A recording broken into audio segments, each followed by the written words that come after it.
Healthy Living with Yoga Anita, giving you tips and answering your questions for a healthier you. Saturdays from 10 until noon on Z95.1, WLPZ, and streaming online at WLPZ.org.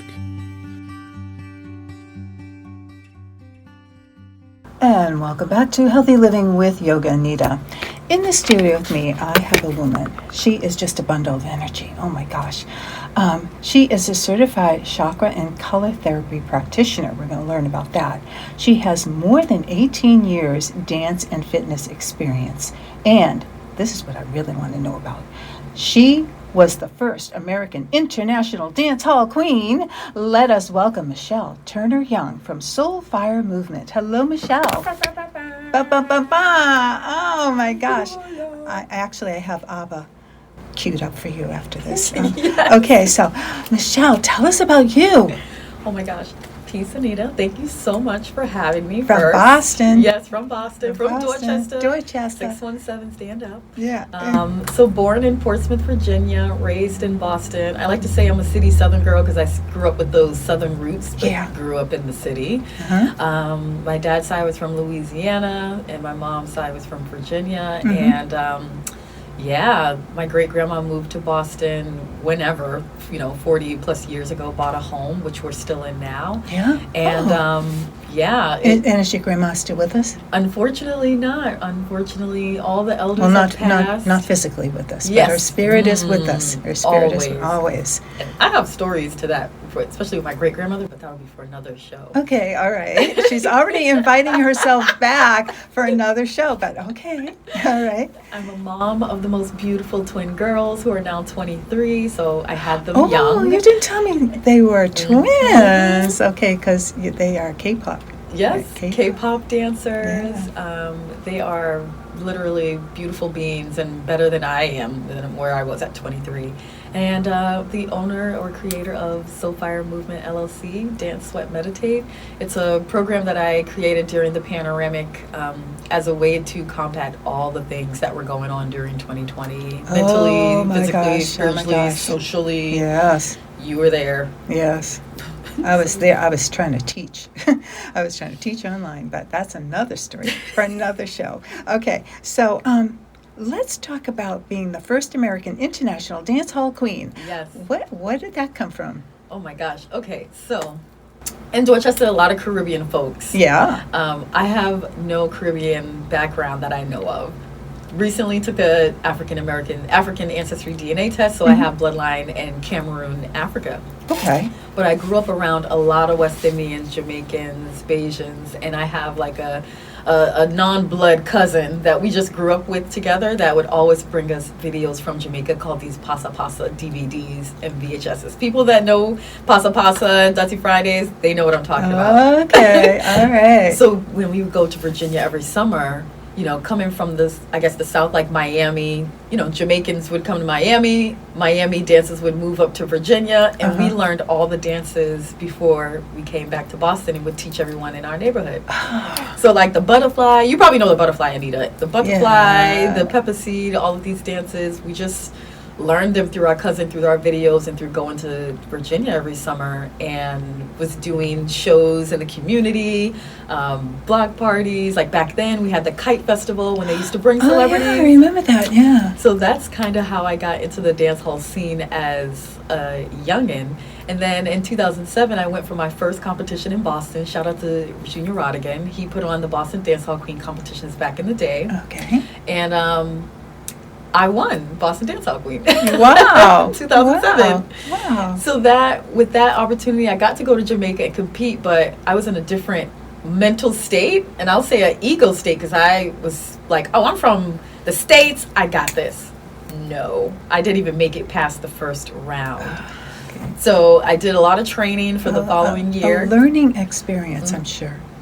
I mean, and a culture shock too, right? Like in the Pasa Pasa videos, we hear about like them, Jamaicans busting guns or shots in the air, but they really do that out of like celebration when you actually go to the island. And then the women who compete in the competition, they're doing it to take care of their kids, to get their visas to travel and move around. So it wasn't just about the money and the title.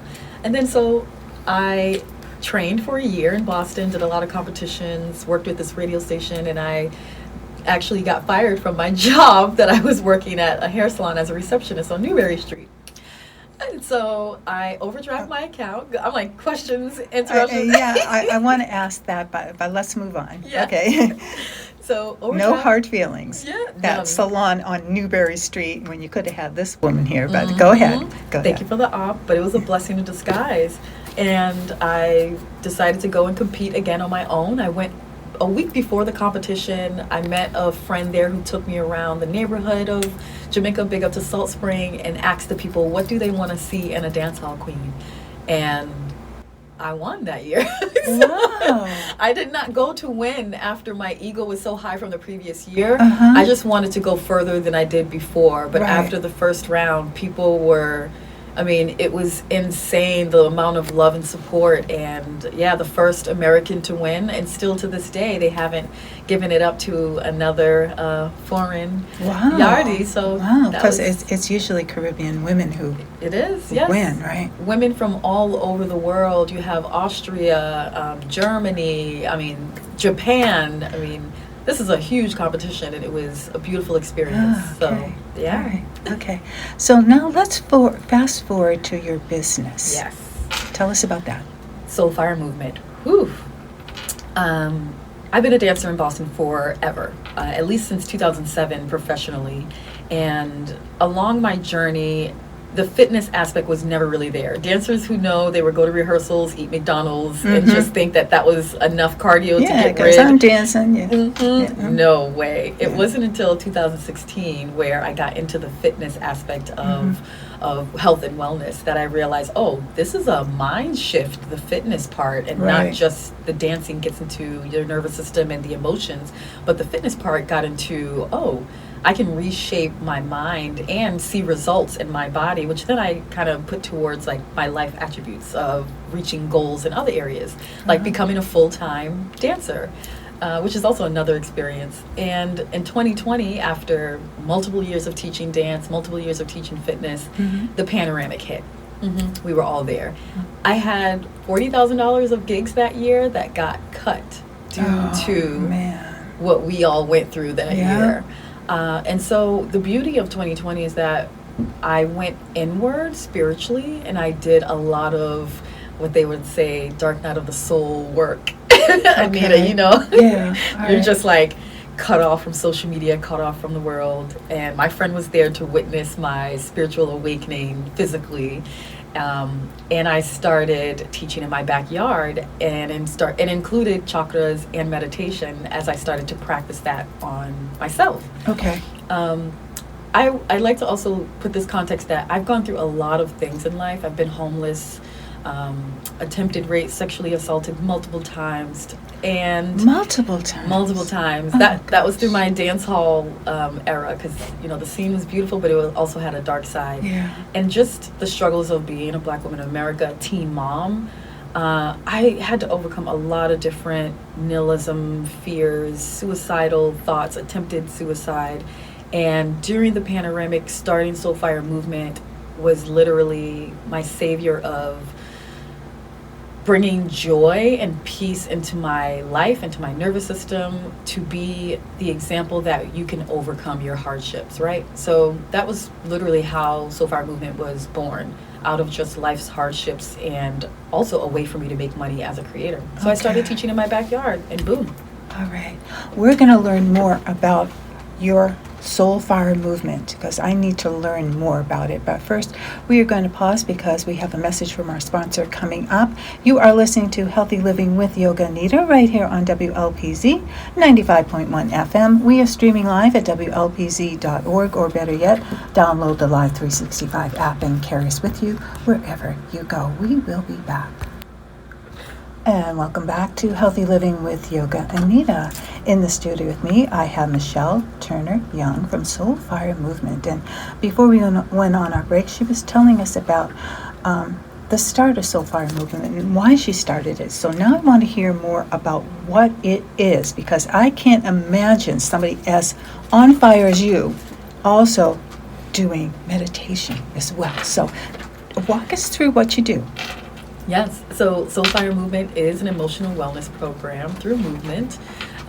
It is basically cardio, dance, fitness, yoga, and meditation wrapped up in one class. Oh my gosh. Yes. So you get a little everything in one. You know, when you're teaching fitness class or doing any fitness workout or cardio, you leave with this immense high. I don't know about you. Yes. The So it's endorphins are just flowing there. Yeah, so how do you bring it down to a happy medium? And what worked for me, because I'm such a high energy person, is that I found that yoga, especially within the past 5 to 6 years, has brought my nervous system down into a peaceful state where I live in the hood, sirens can be triggering, they're not as triggering anymore.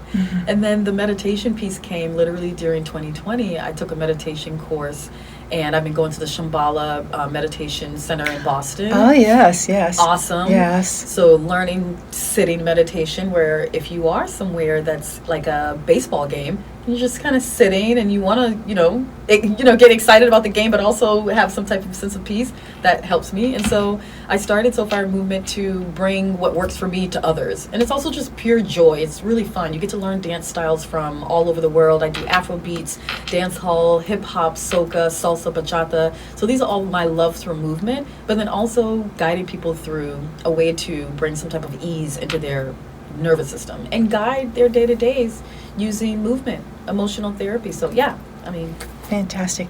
And do you have a certain age group that you work with, or all age groups? Do you have a certain class for like younger people? So I work with all age groups. Right now, the majority of my clients are college students, lawyers, doctors, high-stress jobs, I like to think. Yeah. And then I've got to work with some great programs like Zoomix, so music program for kids. I got to go back to my old high school this year and work with the high schoolers there, which was like Oh, full how circle. gratifying. Yeah. So it's beautiful.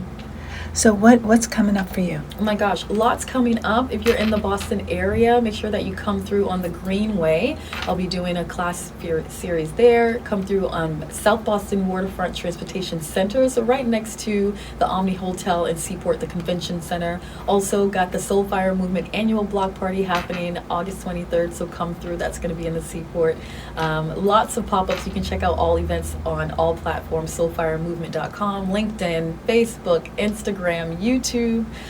Come and join me for some Dance Sweat Meditate, y'all. Fantastic. And aren't you doing something with my friend Holly Miller from Prison Oh my Wheel? gosh! Yes. Also, a brand ambassador for Prison Wheel. Shout out to Holly. So I'd love for you guys to come out to June 14th. She's doing an awesome event. Namaste, and I think it's like Namaste, and I don't even know the name of the event, but come out and get a service done, and you can get like a free pastry or ice cream. I think that was in Cambridge, right? Yes, that's yes. in Cambridge, I so did see that event. I did see that event. And what day of the week is that? That's going to be on a Saturday. So Maybe if I can make it after the show. The last one, which I think is really important, I lost both my parents, so I'm working with this organization called Empower. And so Sunday at Gillette Stadium on Father's Day, they do an amazing program for youth from young to 24 who've lost a parent. And it's a day of just healing, movement, hair braiding, creative arts, and that's a free event. And you can sign up also on my website, soulfiremovement.com or empower.org. I love that, Yes. because I lost both my parents as well. So to celebrate, what a great way to celebrate Father's Day. Indeed. In Gillette Stadium. Right, that part. Yeah, all right. Oh, Michelle, I'm just So much. pleased that you're here and that you're able to share just a little snippet of what you do and your life with us. And we'll have you back again. Yeah. Definitely. Thank you so much, So Anita. one more time, tell people how to get a hold of you. Yes, soulfiremovement.com, all platforms, YouTube, Instagram, LinkedIn, Facebook. Come on out and check out. I also have some videos on YouTube, so you can take class virtually. So I love that. Yeah. Okay, I will do that as well. You are listening to Healthy Living with Yoga Anita right here on WLPZ 95.1 FM. We are streaming live at WLPZ.org if you can get on, because we're having some problems with that right now. So instead, please download the Live 365 app and find our radio station, WLPZ, and you can listen to us that way. We will be right back. And welcome back to Healthy Living with Yoga Anita. I want to thank my special guest, Michelle Turner Young. Oh my gosh, you got to check her out at soulfiremovement.com. You got to check her out. She's a spitfire, and learn more about her there. Next week, my guest will be Kim Castro. I've known Kim for a long time. She is the owner of Bodyline Pilates, and she'll be here to talk about that. I hope you have a wonderful week this week. Stay kind, stay dry. I hope it's a dry weekend for us next weekend. Come on out and see us at the Summer Stroll this weekend tomorrow. And please like, comment, and subscribe to this podcast. It really helps me out and helps me continue to do what I love to do. Thank you so much. Love and peace. You are listening to Healthy Living with Yoga Anita right here on WLPZ 95.1 FM. Healthy Living with Yoga Anita, giving you tips and answering your questions for a healthier you. Saturdays from 10 until noon on Z95.1 WLPZ and streaming online at WLPZ.org.